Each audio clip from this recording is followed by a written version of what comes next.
आज हम सब के लिए, पूरे हंस वंश के लिए, ये 3 दिवसीय कार्यक्रम हम सबके हृदय के बहुत एक करीब ये कार्यक्रम होता है। और इस हंस जयंती के उपलक्ष्य पर भारत के कोने कोने के राज्यों से नहीं बल्कि देश विदेश से जो अनगिनत भक्त समाज है वो यहाँ एकत्रित होता है। तो एक तरह से ये एक इंटरनेशनल स्तर का प्रोग्राम है कि ये कार्यक्रम एक ऐसा कार्यक्रम है जो देश की सीमाओं से बंधा हुआ नहीं है। और जब भी हमें पूरे साल में जगह जगह जाने का मौका मिलता है तो हमेशा कुछ कार्यक्रमों का जिक्र अक्सर प्रेमीगण किया करते हैं जो उनके दिल को छूता है। और अक्सर हंस जयंती के इस आयोजन को बड़े प्रेम से प्रेमी लोग पूरे विश्व भर में कार्यक्रम को याद करते हैं। तो स्वाभाविक है कि कोई वजह है जिससे कुछ कार्यक्रम हमारे दिल को छू जाते हैं और कुछ कार्यक्रमों को हम बड़ी आसानी से भी भुला देते हैं। हमने अपने जीवन में कितने कार्यक्रम अटेंड किए बचपन से लेकर के आज तक। कोई सांस्कृतिक कार्यक्रम होते हैं, कोई मन को लुभा देने वाले कार्यक्रम होते हैं, कोई मनोरंजन के कार्यक्रम होते हैं,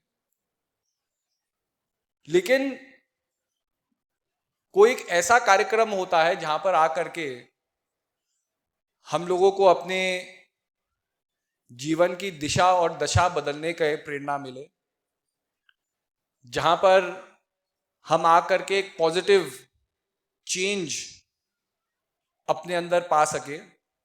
तो वो कार्यक्रम कुछ ऐसे होंगे कि जो हमेशा आपके जीवन में एक याद बन करके, खुशी बन करके आपके जीवन में आपके साथ रहेंगे। तो कहने का अभिप्राय यही है कि श्री हंस जी महाराज की एक सोच थी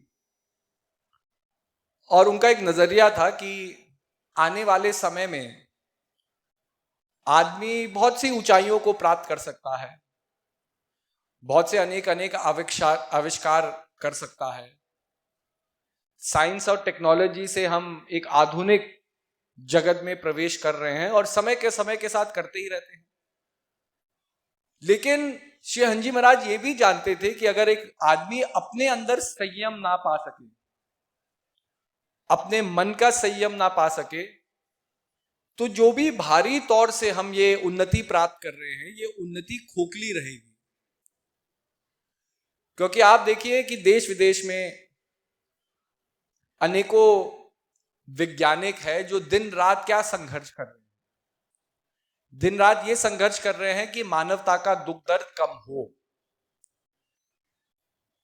किसी आदमी को बीमारी हो जाती है, बीमारी से लड़ते लड़ते अपने जीवन को छोड़ देता है। आजकल कितने लोग हैं जो दिन रात इसी पे काम कर रहे हैं कि कैसे कैसे हम कुछ बीमारियों को जड़ से ही खत्म कर दें, मतलब ये बीमारियां संसार में रही ना।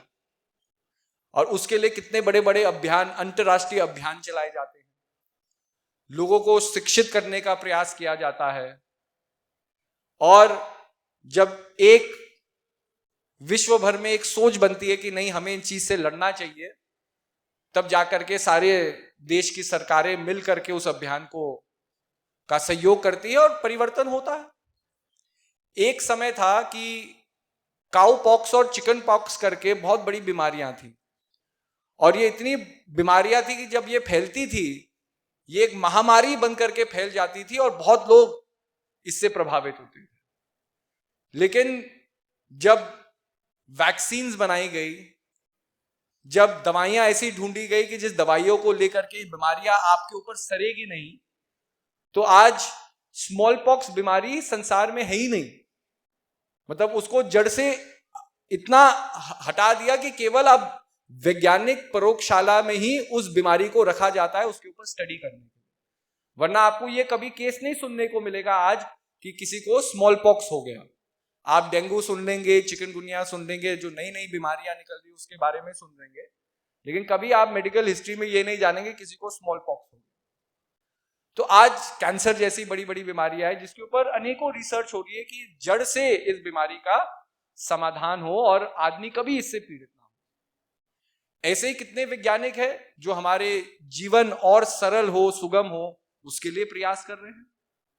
पहले हमें छोटा सा सफर करना होता था, मन घबरा जाता था, अरे क्या होगा, कैसे सफर करेंगे। आज साइंस और टेक्नोलॉजी से आदमी कहीं भी सफर कर सकता है, वो अकेले नहीं है। एक छोटे मोबाइल डिवाइस से आप संसार के किसी भी कोने में हो सकते हैं, और अगर आपको संपर्क किसी व्यक्ति को लाखों हजारों मील दूर भी करना है तो आपने एक बटन दबाया और तुरंत आपकी बात हो सकती है। आदमी संसार के किसी भी कोने में जाकर के अपने आप को अकेला नहीं पा सकता। बड़े से बड़े सफर को हमने बहुत कम घंटों में कायम कर दिया। अब हवाई जहाज से सफर करें तो कुछ दिनों में तो आप पूरे इस संसार का भ्रमण करने की योग्यता रखते हैं, तो ये क्षमता आपके अंदर है। तो कहने का अभिप्राय कि अगर हम मानव के इतिहास को देखें तो इस इतिहास को बनाने में जो मानव का आज का आधुनिक इतिहास है, इसमें कितने लोगों ने, अनगिनत लोगों ने, अनगिनत वैज्ञानिकों ने, अनगिनत फिलोसोफर्स ने, अनगिनत मेंटल थिंकर्स ने अपना अपना योगदान दिया, अपना जीवन काल दिया, तब जाकर के ये टेक्नोलॉजियां, जब जाकर के ये सोच आज सिद्ध हुई है। लेकिन कहने का औचित्य यह है कि लोगों ने ये क्यों किया? क्योंकि कहीं ना कहीं लोग अपने जीवन के द्वारा समाज को, संसार को, मानवता को संतुष्टि और खुशी प्रदान करना चाहते हैं कि जीवन सुगम होगा तो आदमी संतुष्ट होगा, जीवन में कठिनाइयां, कष्ट कम होंगे तो आदमी का जीवन खुशहाल होगा, खुशी में वो अपने समय को बिताएगा। अगर हम बीमारियों से नहीं लड़ेंगे तो शरीर का कोई दुख हमें नहीं सताएगा। तो उन्होंने केवल अपने बारे में नहीं सोचा कि हम अपना रोग कर ले या अपने आप को ठीक कर ले या अपने आप को हम एक आधुनिक जगत में प्रवेश कर ले और संसार कुछ भी करे। नहीं, उनकी सोच थी कि ये सबके लिए होना चाहिए।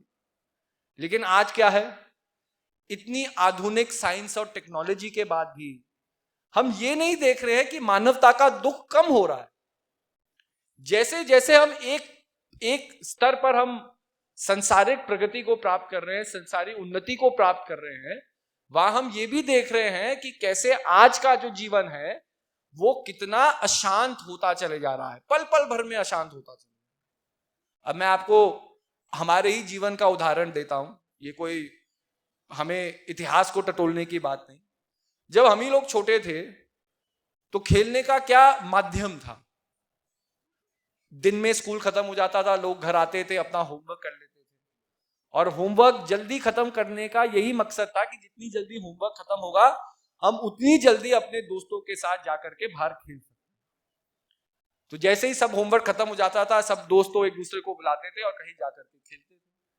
और फिर घर का ये इंस्ट्रक्शन था कि भाई जब अंधेरा हो जाए तब वापस घर आ जाना, मतलब अंधेरा होने से पहले।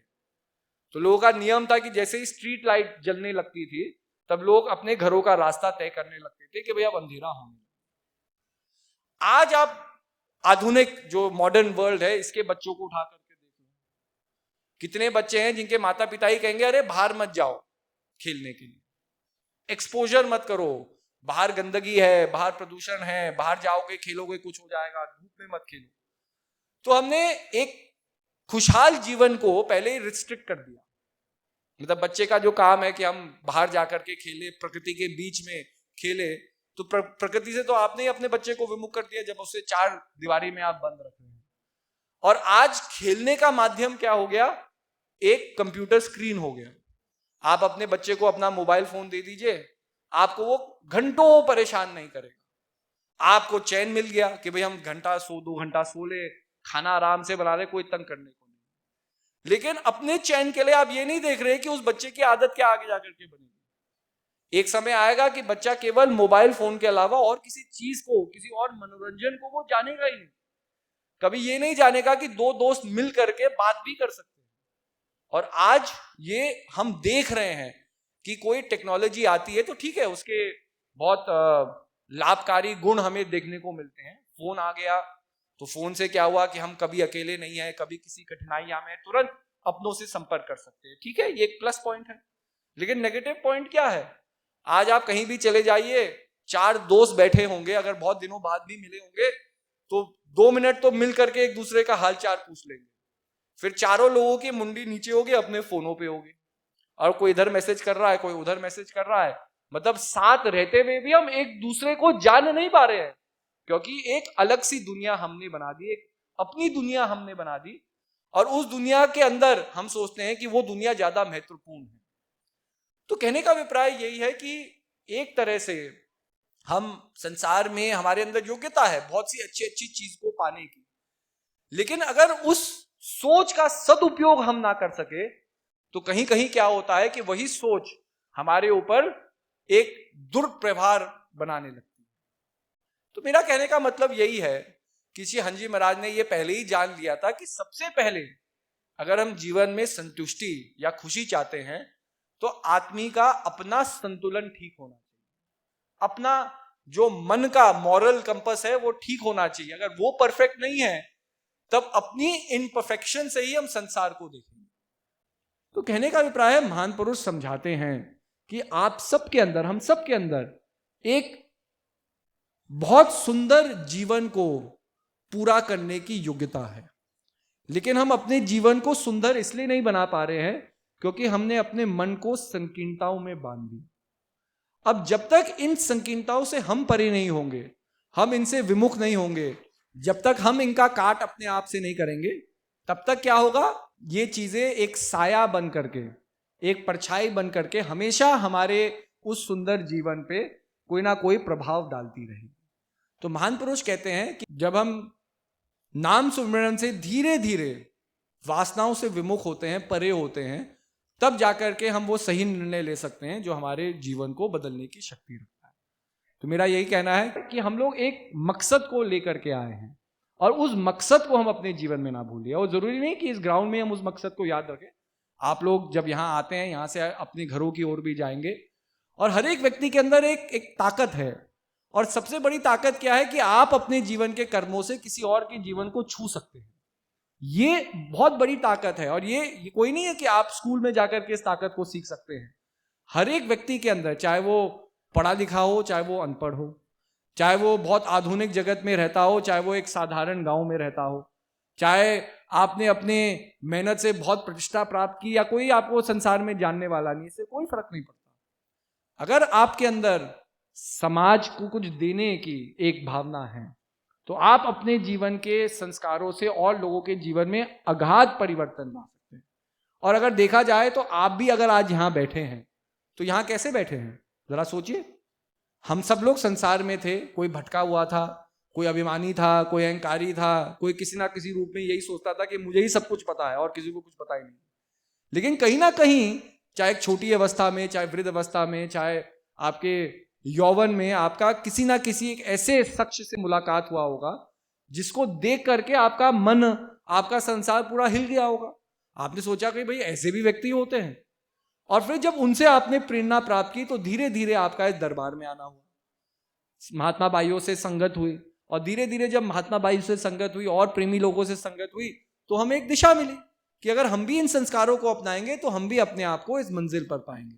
और उसका परिणाम यह है कि मतलब हम तो बचपन से देख रहे हैं कि कितने लोग हैं जिनको 4-4 पीढ़ी हो गए दरबार में, मतलब 4-4 पीढ़ी से दरबार के लोग, मतलब परिवार के लोग दरबार से जुड़े हुए हैं। और बड़ी खुशी से जब परिवार में कोई भी व्यक्ति नया सदस्य आता है तो उसको सबसे पहले वो दरबार ही लाते हैं, क्योंकि कहते हैं कि यही हमारा जो पहला घर है, ये वो यही है, और फिर हम अपने संसार के घर में उस व्यक्ति का एक इंट्रोडक्शन देते हैं। तो कहने का अभिप्राय ये कड़ियां कैसे जुड़ रही है ना, ये कड़ियां इसलिए जुड़ रही है क्योंकि लोगों ने यहां आकर के कुछ पाया है। अगर पाया नहीं होता तो अपने बच्चों को क्यों ला रहे हैं? अगर यहां कुछ मिलता नहीं तो वो स्वयं खुद ब खुद क्यों आ रहे हैं? और देश विदेश से लोग यहां आते हैं। तो मेरा ये कहना यही है कि जिस तरह से किसी और व्यक्ति के संस्कारों ने या प्रेम ने या उनके निस्वार्थ भाव ने आपको छुआ, ऐसे ही अगर आप अपने जीवन में निस्वार्थ भाव को पैदा करेंगे तो आपका निस्वार्थ भाव किसी और के जीवन की दिशा और दशा बदलने की शक्ति रखता है। आप उसको सही मार्ग पर लगा सकते हैं। तो यही गुरु नानक देव जी ने भी कहा, उन्हें बहुत सरल शब्दों में कहा कि आप जपे औरों को जपावे, नानक निश्चय मुक्ति पावे। कि अगर आपके जीवन में कुछ अच्छा अनुभव हुआ है, चाहे कैसे भी हुआ, चाहे आपने संघर्ष से उसे प्राप्त किया, बहुत मेहनत से प्राप्त किया, बहुत मुश्किलों का सामना करते हुए आपको कोई चीज मिली जो बहुत सुंदर है और आपको बहुत खुशी प्रदान कर रही है, उन्हें तो इसको सुमिरन कह दिया, जपना कह दिया।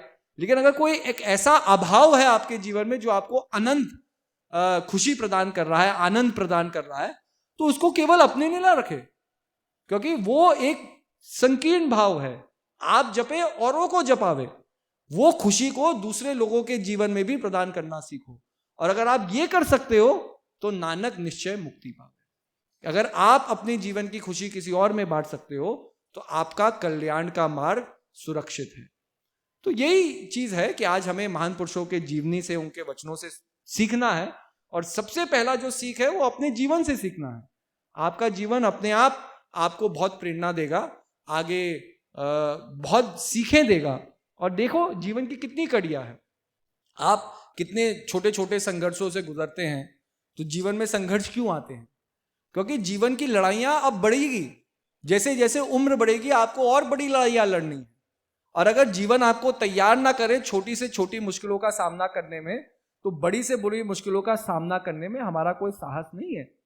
लेकिन क्या है, धीरे धीरे ये संसार हमें दिखाता है और सिखाता है कि कैसा चलायमान, एवर चेंजिंग ये वर्ल्ड है। इसमें कोई चीज कांस्टेंट नहीं है। आपके दुख हमेशा के लिए नहीं है, आपकी खुशी भी हमेशा के लिए नहीं है। ये समय के प्रभाव है जो आएंगे चले जाएंगे। अगर संसार में निर्मोही हो सकते हो, किसी से मोह नहीं करो, तो संसार बड़ा ही मतलब सुंदर संसार है। लेकिन जहां हम मोह करना बैठ जाते हैं वहीं हम अपने बंधन को बांध लेते हैं। तो यही है कि आत्मज्ञान हमें क्या सिखाता है? संसार से, मोह से बचना सिखाता है। और अगर इस संयम को हम प्राप्त कर ले तो जीवन में चाहे हम जितनी भी बड़ी लड़ाइयां लड़े, जितनी भी बड़े संघर्षों से जाए, हम कभी हार नहीं पा सकते।